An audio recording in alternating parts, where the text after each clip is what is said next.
There are moments in a mother's life when the heart doesn't break, it simply freezes. That Thursday morning, I was folding laundry in the sunlit quiet of my living room, the kettle humming in the kitchen.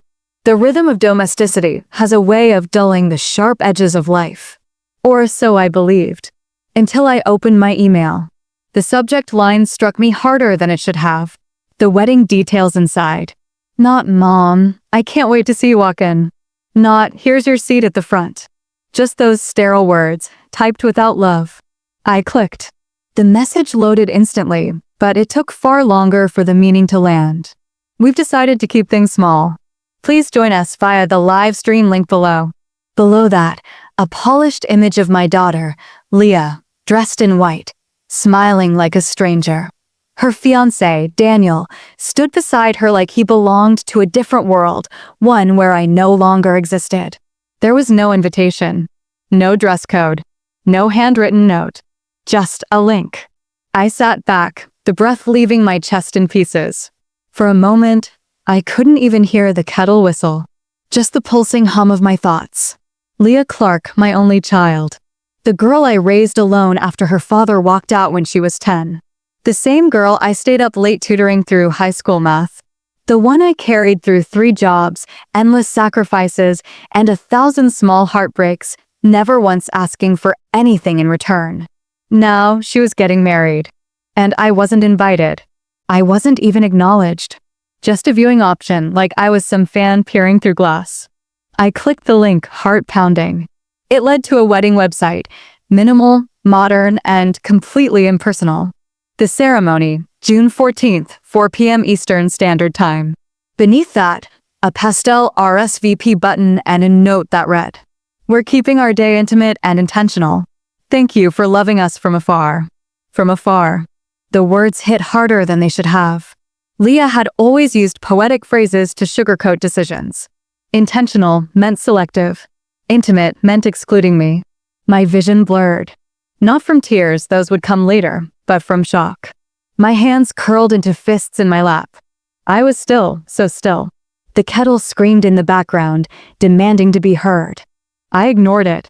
It wasn't just the exclusion.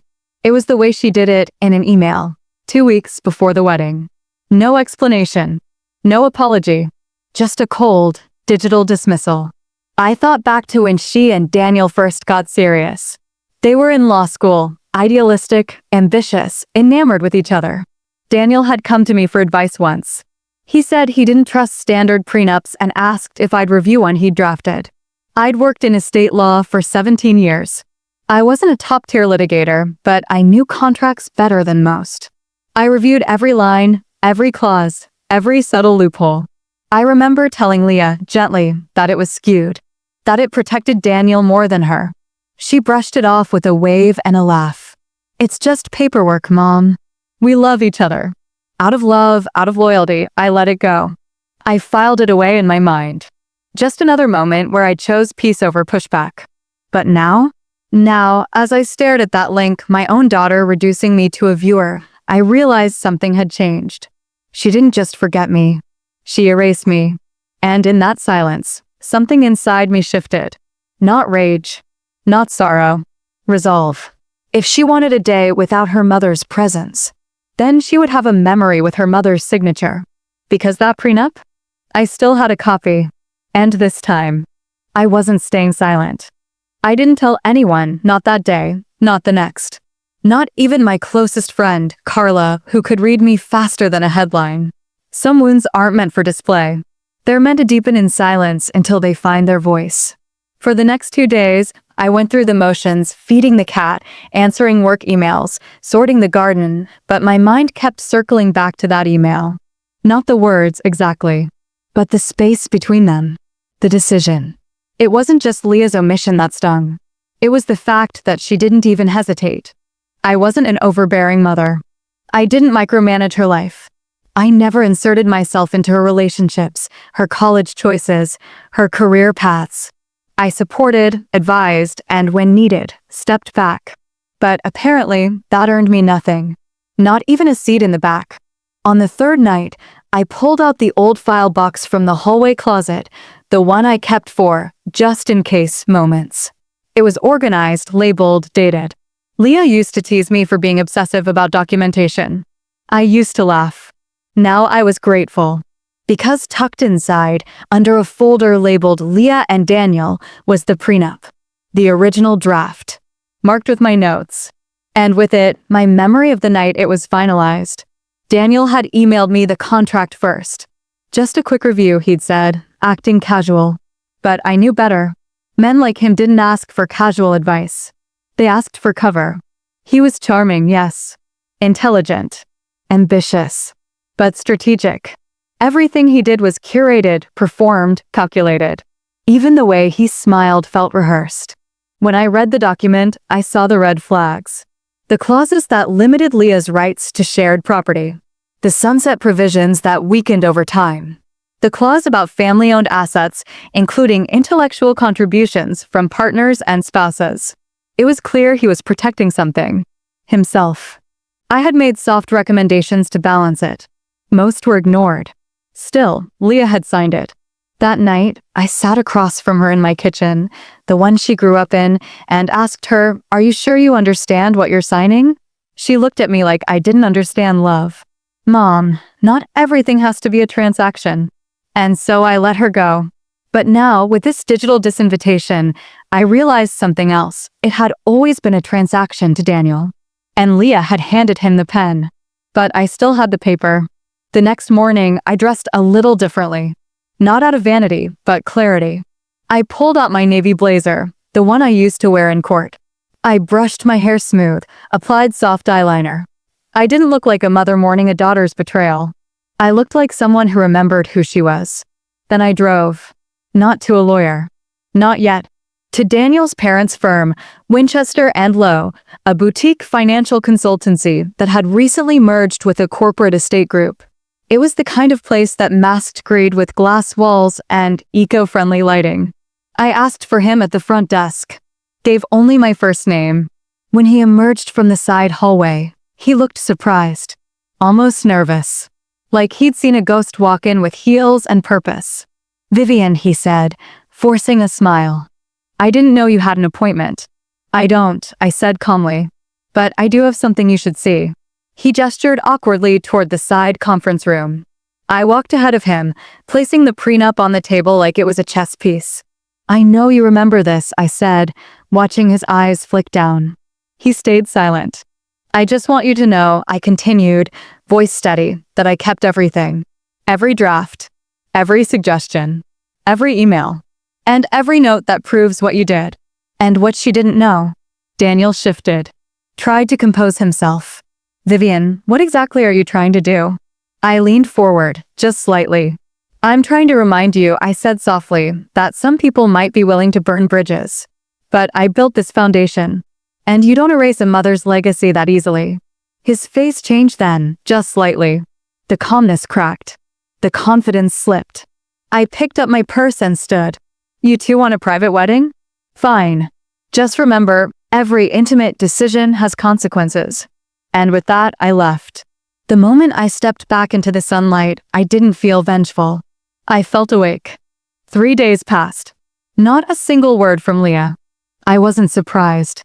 I'd spent over 2 decades learning my daughter's emotional patterns, how she avoided conflict until it crumbled at her feet. How she rewrote truths into smoother narratives, easier to swallow, easier to share.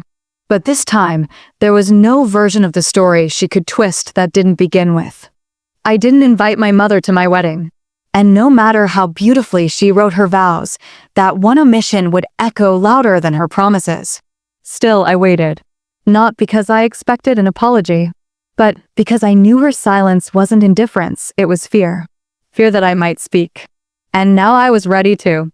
I didn't need a confrontation. I needed a mirror. I needed her to look into her new life and see me, not as a mother begging for inclusion, but as a woman she underestimated. So I began with something simple. I made a list. Not of revenge plans. Not of petty jabs. But of what I had built. The support I had offered. The things I had made possible that Leah now stood upon like her own mountain. There was the apartment I'd paid for during her first year in New York. The one that allowed her to intern unpaid at that prestigious firm while her peers juggled waitressing jobs. There was the connection I'd used to get her a meeting with her first mentor, Judge Hoffman, a woman who never met with undergrads, but made an exception because Vivian Clark asked. And, of course, there was the prenup, quietly reviewed, quietly warned against, quietly ignored. And now? Now there was a new clause I had in mind: visibility. The first thing I did was speak to a colleague from my early legal days, a woman named Cheryl who now worked with a legal podcast series. I sent her the document, anonymized, with commentary. She called me the next day. "This is fascinating," she said. "It's almost predatory. The imbalance is subtle but calculated." That's what I told her, I replied, before she signed it. And now? She's marrying him next week. Cheryl didn't ask how I felt. That's the thing about women who've seen too many betrayals. Our empathy is instinctive, not performative. "Want me to publish it anonymously?" she offered. "Not yet, but soon." I wasn't looking to destroy Leah's wedding. I was looking to expose what she had chosen to protect over me. Later that week, a courier arrived at my doorstep. A cream envelope, addressed in Leah's handwriting. Inside, a formal wedding program and a printed note. "I'm sorry if the live stream felt impersonal. We just didn't want drama. I hope you understand. Love, Leah." No call. No signature. No seat still. I stared at the program. Row by row, the guest list was marked. Her father invited. Daniel's great-aunt from Rhode Island invited.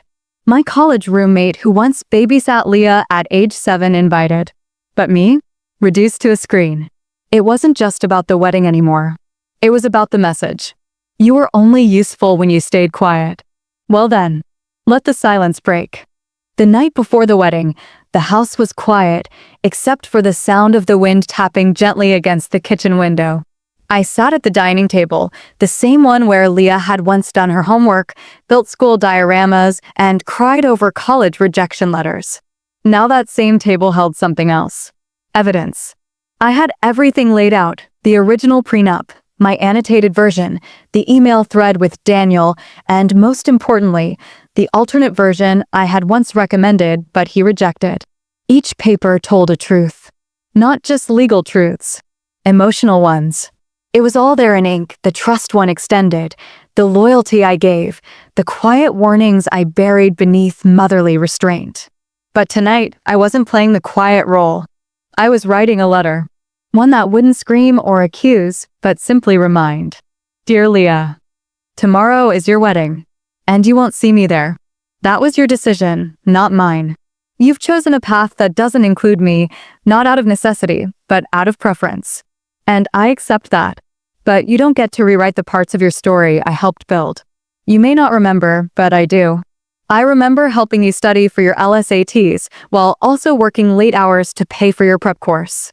I remember co-signing your lease so you could live safely in a city far out of reach for a first-year intern.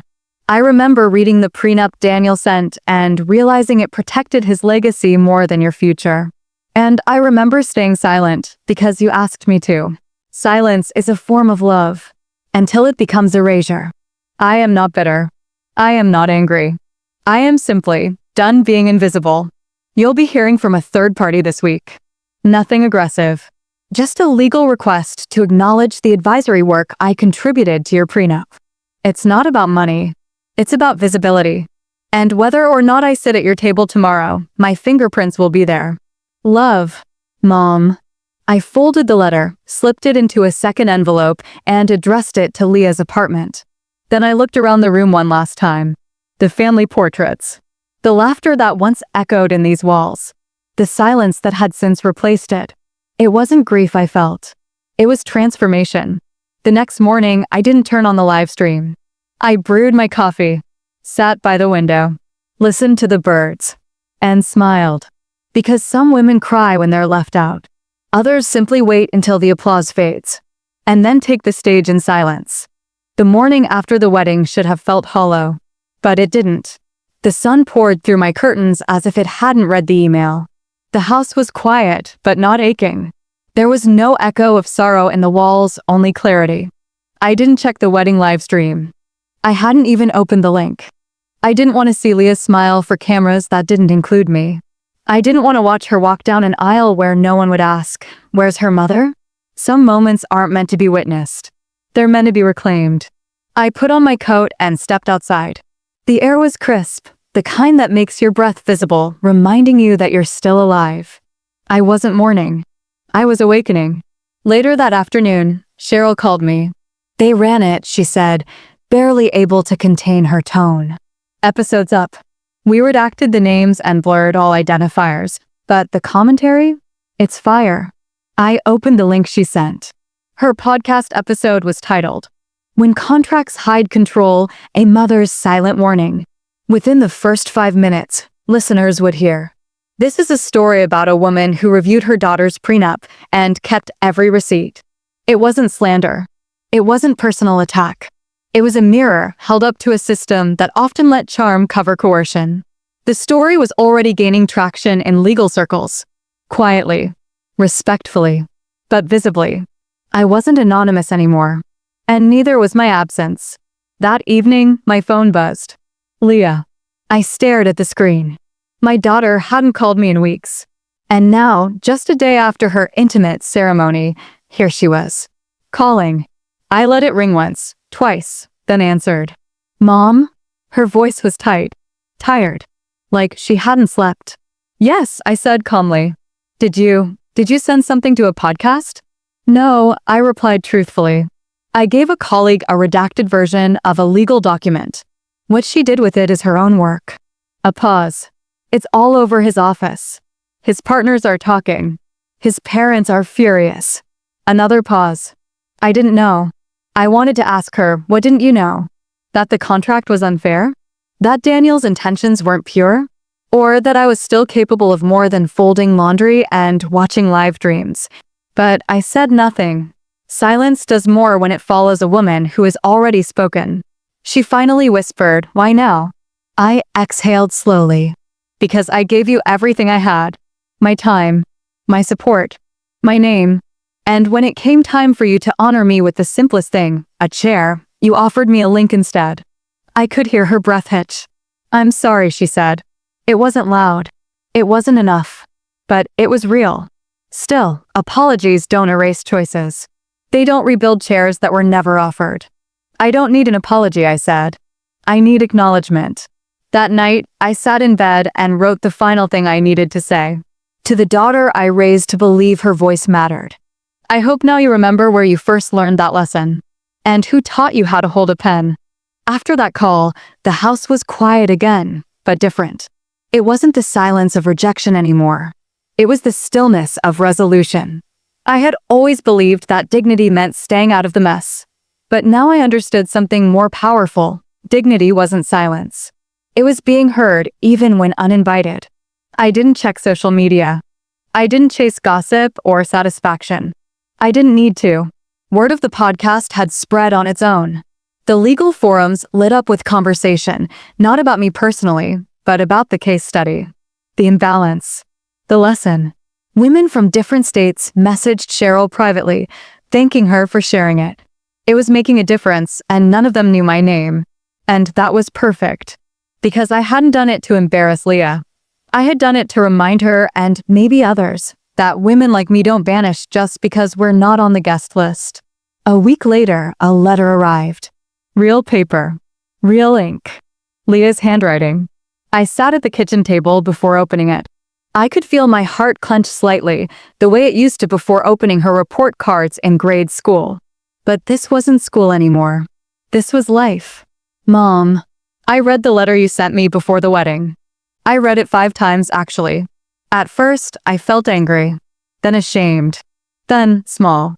I've spent so much of my adult life trying to be seen as my own person, I forgot the person who built the ground I stand on. I thought leaving you out was a way to avoid conflict.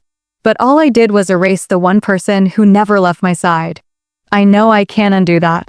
But I want to make something clear. I didn't ignore the prenup because I didn't trust you. I ignored it because I was afraid you'd be right.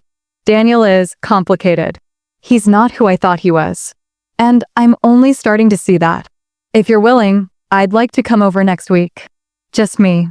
No cameras. No performances. Just you and me, and maybe a pot of that mint tea you always made when things hurt too much. Love, Leah.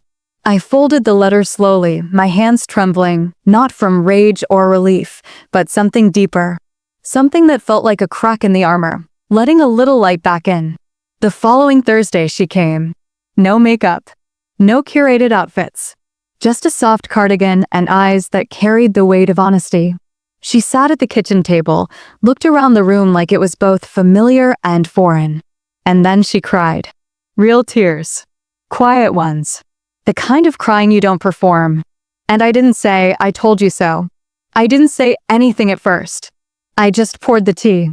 Then finally, she whispered, I didn't think I'd be welcome. I looked her dead in the eye. I raised you. You will always be welcome here. But I didn't promise to forget. Because forgiveness doesn't come as a wedding favor. It's earned. One honest cup of tea at a time. Leah didn't stay long that evening.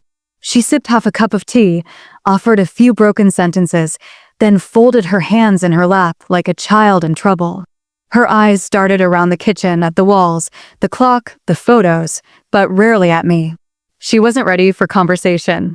And I wasn't ready to make it easy.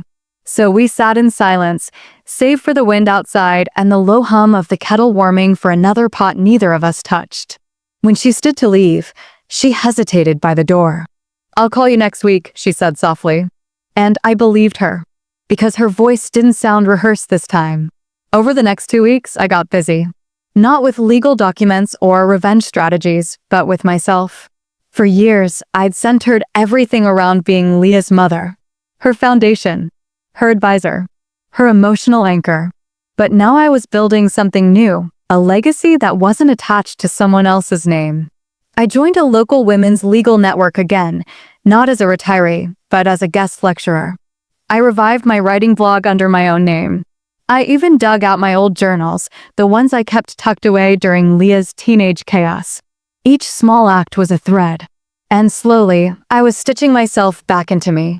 One afternoon, Carla, my closest friend, came over with a bottle of wine.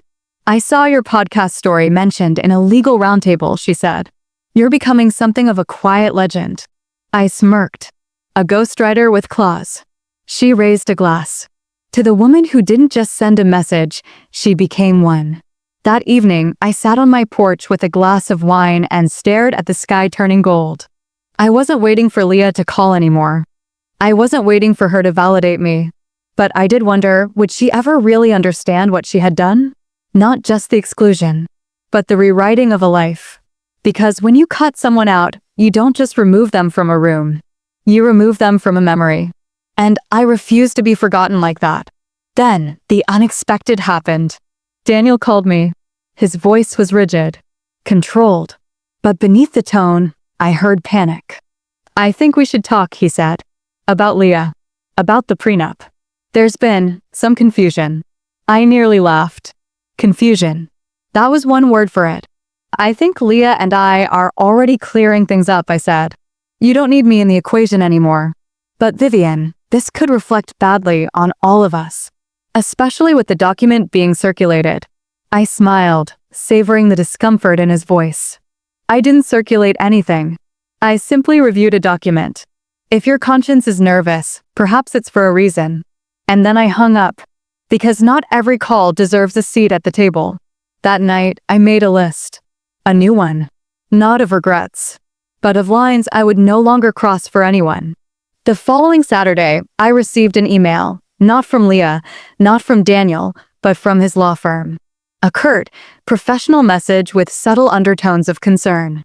They were reviewing the prenup agreement to ensure mutual understanding and open to informal consultation for any advisory party previously involved. Translation? The heat was on. And it was starting to boil under Daniel's polished image. I didn't respond. I didn't need to. The moment they acknowledged my involvement, even indirectly, the power had shifted. Not publicly, not with headlines or courtroom drama, but privately, where real damage is felt. I hadn't raised my voice. I had simply raised the stakes. Later that day, Leah texted me. Can we talk? I waited an hour before replying. Of course. but let's meet somewhere neutral. We met at a cafe 2 blocks from the courthouse, fitting, in some poetic way. Leah arrived before me, her face free of makeup, her hands wrapped tightly around a lukewarm cappuccino. She stood when I entered. "Thanks for meeting me," she said. I nodded, then "Saturday, you're welcome." There was a beat of silence before she spoke again. I read the podcast comments. People think it's about them, but it's me, isn't it? It's about anyone who ignores red flags they were warned about, I said carefully. The story just happened to start with us. Her shoulders sank. "He's different now," she said. "Since all this. He's watching everything I do, asking who I talk to." I raised an eyebrow. That doesn't sound like a man confident in his own vows. She didn't argue. Because she couldn't. She stirred her coffee absent-mindedly, then finally said, "I wish I could go back. Change things. Invite you. Hear you out. But I can't." "No," I said gently. "You can't." And we sat there, both knowing the truth. There's no rehearsal for what you discard. Once a seat is left empty, the person doesn't just return. They redefine themselves outside your circle. That night, I took out the last of my journals. I flipped through entries written in ink faded by time and tears. Some were letters I never sent, moments I never shared, warnings I had swallowed. One particular page stopped me. You can't raise a woman to speak her mind and then expect her to stay silent for you. It was dated 6 years ago. The same month Leah had moved in with Daniel. Even then, I'd known. But mothers wait. Until they don't. I closed the journal and placed it back in the drawer. I wasn't writing history anymore. I was watching it realign itself. And for the first time in a long while, I didn't feel erased. Leah didn't call the next day. Or the day after that. But I didn't take it personally. That silence didn't carry the same sting it once had. It wasn't rejection anymore, it was reflection. Her world, once polished and planned, was unraveling thread by thread. And this time, she had no script to follow. She needed time. I, on the other hand, had already waited enough of that. I spent the week preparing for a panel talk I was invited to, a private legal roundtable for women in family law. Cheryl had recommended me as a speaker. I hadn't stood behind a podium in over a decade, but the moment I stepped into that room, I remembered who I used to be. Confident. Precise. Grounded. The room filled with applause as I closed my session with a line from my journal. Legal advice may protect assets, but emotional clarity protects futures. Afterward, 2 young attorneys approached me, eyes wide, notebooks in hand. "Miss Clark," one of them said, "I just want to say, your story made me call my mother. We haven't spoken in years." I smiled, genuinely. It's never too late to rewrite the next chapter. When I returned home, there was a package on my porch. No return address. Inside, a photo album. One I hadn't seen in years. Each page held memories of Leah's childhood, birthday candles, first recitals, messy art projects on the kitchen floor. Tucked into the final page was a note. "I've been revisiting everything. And I realized you were never the one who left. I was. Thank you for everything you gave, even when I didn't see it. I'm not asking for a redo. Just a seat. One I should have saved for you in the first place. Love, Leah." I sat down, holding that note in my hands, the room wrapped in stillness. It wasn't dramatic. It wasn't cinematic. It was real. The kind of moment that doesn't beg for a spotlight, but stays with you forever. Later that evening, I lit a candle. Not out of sentimentality, but symbolism. Not every revenge ends in ruin. Some end in realization. Leah hadn't needed punishment. She had needed a mirror. And I had become it. Not with bitterness, but with boundaries. For the first time in a long while, I felt full. Not vindicated. Not victorious. Just whole. Weeks passed. Autumn set in quietly, golden leaves dancing across my porch like invitations from the universe to slow down and breathe. The bitterness had faded. Not forgotten, but softened into something I could finally carry without flinching. I had spent so long being the mother of the bride in theory, but not in presence. I'd been cast aside, uninvited, invisible. But now I had reclaimed more than just my place. I had reclaimed myself. Leah called again. This time, Her voice was steady, clear. "Mom," she said, "I know it's too late to undo the wedding, but we're planning a reception in the spring, one that includes everyone." I listened. She continued, "I want you there, not as a guest, as my mother, sitting beside me, not behind me." It wasn't a fix. It wasn't a bandage, but it was an acknowledgement. And that was all I had ever needed. In the months that followed, something changed in me. I didn't return to who I used to be. I didn't shrink back into the supportive background role. No, I evolved into something new. I began consulting again, quietly but purposefully, helping women navigate marital contracts and estate disputes with confidence. I wasn't just reviewing documents anymore. I was rebuilding legacies. One of my clients, a bright young woman named Alex, once said to me during a session, "Your voice, it sounds like someone who's been through fire and didn't let it burn her." I smiled. "It's because I didn't just survive the flames," I told her. I redesigned the match. Then spring came. The reception was held at a quiet vineyard just outside the city. Nothing like the high society wedding Daniel had orchestrated. This one had warmth. Real flowers. Real laughter. Real people. When I arrived, Leah greeted me at the entrance. She hugged me. Not out of formality, but out of love that had learned its lesson. She pulled me toward the front where the head table was being arranged. A reserved name card read, "Vivian Clark, mother of the bride." I picked it up slowly, smiled, and placed it back on the white linen cloth with calm pride. It wasn't about the card.